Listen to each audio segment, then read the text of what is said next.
And we're back here on the GSMC Baseball Podcast, bringing you our third segment, which is going to be talking about who else but the New York Yankees and their struggles. So let's get into it. Now, if you pay any remote attention to baseball, you should know that the Yankees have not been great these past few weeks, whether you've seen that on social media, you've heard people talk about it, or you just watch the games and you watch SportsCenter. They have not done great. And as someone who lives in New York and knows a lot of people who are Yankees fans, I definitely know firsthand they have not been great. They are currently 6-16 over the last handful of games, which obviously is not great. It's really, really bad. And a lot of things are becoming much more prevalent for the Yankees. There are issues, what's going wrong for them. And so just I want to talk about here, what is going on with the Yankees? Are there some long-term issues? And let's get into it. So I think the first question we have to ask with the Yankees is, what's going wrong? And to me, I think there's really one obvious answer that every single person should be able to say: the offense. Now, that's really not what I think most people were expecting because, you have Judge and Soto. How can you be bad? Well, other than Judge and Soto, you don't have much. I mean, you look at this lineup, Austin Wells, a catcher, he's fine, but you're still looking at for him to develop. He's only a first or second year player. First base, Anthony Rizzo's out, and Ben Rice, while he did have that 3-home run game, he's still a rookie, and he does have some hitting prowess, but just not sure how impactful he's going to be as a full-time rookie this year. Second base, Glaber, he's been horrible this year. Third base, DJ LeMahieu, he's been horrible this year. Shortstop, Anthony Volpe, he's been fine. Trent Grisham, not that great of a hitter. Stanton has been okay, but he's hurt. Alex Verdugo has had a rough stretch fits and starting off really nice with the Yankees. So even though you have Judge and Soto, you don't have much after that. And if you're a pitcher, after you face Soto in the 2 spot, after you face Judge in the 3 spot, you can pretty much coast for the rest of the game. I mean, there's really not much else you have to worry. Glaber's had a horrible season. DJ's had a horrible season. Verdugo's not had the best season after starting off very well. So as much as you have these guys, you look at the names in the lineup, you're like, wow, these guys are great. How could this offense be doing so poorly? It's just when you look at their stats, you look at how they were doing, you look at it more deeply, you realize, oh, these guys really have not been good. And it's a big problem with the Yankees right now because, again, Ben Rice has done well, and I think he'll continue to do well, but it's just not a great sign right now for this Yankees team. I mean, looking at this Yankees schedule, you're also saying they haven't really faced the most, amazing teams. First of all, they played in Boston, lost 2 out of 3. Then played Baltimore at home, they lost 2 out of 3 there. Then played Atlanta at home, lost 2 out of 3. Then played the Mets in Citi Field, got swept in 2 games. Then played the Blue Jays in Toronto, split the series, which again, in Toronto, but with the way the Blue Jays have played this year, you really should probably be winning that series. You played in Cincinnati in Yankee Stadium. You got swept there in 3 games, which is rough. You played Boston in Yankee Stadium. You lose 2 out of 3. So, again, what teams are good there? Boston's been solid this year. The Mets have been good. The Braves have been good. Orioles, but you're playing the Reds. You should beat the Red Sox. You should beat the Blue Jays. These are teams you have to beat. You should beat the Reds.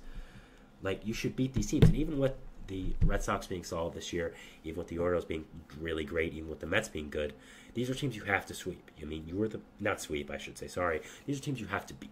These are teams you have to beat if you're in Yankee Stadium against these teams. Obviously not the Mets, but you're still in New York. It's not exactly like it's full away disadvantage. These are teams you have to at least be competitive with. I mean, getting swept by the Mets was really awful for them. So I really think that overall there's a lot going on with this Yankees team, and I think one of the big problems is, again, this offensive depth. I think once you get past Juan Soto, once you get past Aaron Judge, there's really not much there. Again, Glaber, DJ LeMahieu, great players in the past, but I don't know. I think Glaber has just been a big disappointment in his contract career, which I'm sure his agent's not thrilled about. DJ has just been really not great since signing that contract, and even off the field as well, he's gotten hurt a lot. So, and when he's on the field, he hasn't been great. So it's not exactly like he's been a difference maker. So, I think that there's a lot of problems with this Yankees team. And I think the question we have to ask is, long-term with the Yankees right now, will this be a long-term issue? Because they're doing bad in this 22-game stretch, 6-16. But at the same time, is this just something now you have to worry about? That's just, just going through a cold streak like a lot of teams do? Or is this a long-term issue? Now, if you ask me the question, is this a long-term issue for the Yankees? I would say yes and no. Yes, I think there are some genuine issues with this Yankees team that need to be fixed. But I still think they're a really good team. I don't think they're going to be a 6-16 team for the rest of the year. Obviously, I think anyone can tell you that. I mean, they still have a great team. But at the same time, I think there are genuinely some issues the Yankees have to fix. Again, I think getting an infielder of some sort has to be priority number one. I think getting a third baseman, someone that could help in that position with DJ struggles, maybe a second baseman as well to help out with Glaber. I think that really has to work. I think I think getting a bullpen arm also has to help. Clay Holmes, I talked about him before, but I'll talk about him again. He's definitely struggled after his great start to the year. Still is a very good pitcher, I think, but definitely is struggling, and I think you need to add some reinforcements around him to be able to help. So I think that's another thing. So really, if I'm the Yankees, I'm getting two infielders, getting a second baseman and a third baseman. I'm waiting for Dominguez to come back. I'm waiting for Stanton to come back. And yeah, really that's what you need if you're a Yankees fan. You need that. You need bullpen help. And as much as I, again, don't think they'll be a bad team for the rest of the year, I still think they're a very good team. I still think they'll be a team in the playoffs and will be a team, not a team to screw around with. I think there are genuinely some fundamental issues about this Yankee team that have to be, worried about. But now looking on the bright side, I mean, again, you look at this pitching staff, it's fantastic. I mean, there are so many good pitchers on this team. Of course, you have Garrett Cole. Of course, you have Nestor Cortez, Marcus Stroman. Luis Gil's been fantastic. There's other guys I'm forgetting as well. Carlos Rodon, who's not been great, but, what are you going to do about him? His contract's so big, you have to keep pitching him. So, overall, there are a lot of issues on this Yankees team that I see long-term, and it's going to be tough for them. I mean, they're in a really tough division. The Orioles, of course, are probably the best team in baseball right now. The Red Sox just beat you 2 out of 3, and they've been really, really good this year. And, by the way, just talking about the Red Sox for a second, man, Rafael Devers, I don't know what goes on with him when he sees the Yankee pinstripes, but man, he's turned into a beast. I know I've seen a lot of funny tweets recently that, compare him and David Ortiz, talking about, Ortiz retired in 2016 and Devers came in 2017. Both, big Dominican players who destroy the Yankees and, DH type players for the Red Sox. And it's just really funny to see the comparisons. But man, I mean, what happens to Devers when he goes to the Bronx? I mean, he just destroys this Yankees team.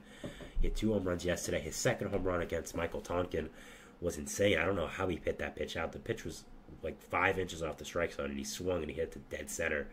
So has been amazing against the Yankees, and that's someone the Yankees have to deal with for the rest of his career. But wow, what a guy Devers has been for them. But continuing on with this Yankee struggles now, I think there are a lot of problems with this Yankees team.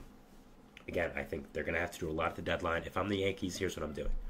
I'm acquiring at least 2 relievers at this deadline, which I think needs to happen. I'm also acquiring at least 1 infielder, maybe 2. I think one thing you definitely need is a third baseman. Maybe you believe in Glaber more than DJ to pick it up. But if I'm them, I'm getting some type of infielder that, that's a third baseman. I'm not sure exactly who that could be. I mean, there's obviously a lot of pieces you could end up getting. Jonathan India has been someone that's been connected to the Yankees. I think that makes a lot of sense. Someone who could play both second and third, has some versatility there. And I think that would be a good pick here for this Yankees team. Again, I'll be interested to see what happens with Glaber if they can use starting him, because he only has 1 year left and he just has not been good this year. So I think that overall would be interesting to see that here. Also, of course, I think Luis Rengifo of the Angels would be a really good pick here for to trade for this Yankees team. So those are 2 infielders I think they could end up targeting. For the bullpen, I think that Tanner Scott is a really good selection here that you could end up targeting. Carlos Estevez, also a really good pick. Andrew Nardi of the Marlins, go along with Tanner Scott, I think is also someone that gets underrated. So there are a lot of players I could see you could get for the back end of this bullpen with the Yankees to help out Clay Holmes. But from the Yankees, again, I'm worrying about these issues. I think you need to get at least 2 relievers, 1 infielder at the least, probably 2 if you want to be more competitive. So there are a lot of question marks about this Yankees team going into the future. And as much as I think they are going to be a very good team for the season, there are some question marks about them right now. And, it'll be very interesting to see how they do handle it. And I'm very interested to see what does happen with this Yankees team. So, yeah, that is our third segment here, talking about the New York Yankees and just going over them and their struggles they've had recently. So, yeah, we'll be going into our 4th segment here, which is going to be talking about Yu Darvish being out indefinitely for the San Diego Padres. Going over that, and we'll see you after the break. So thanks, and bye.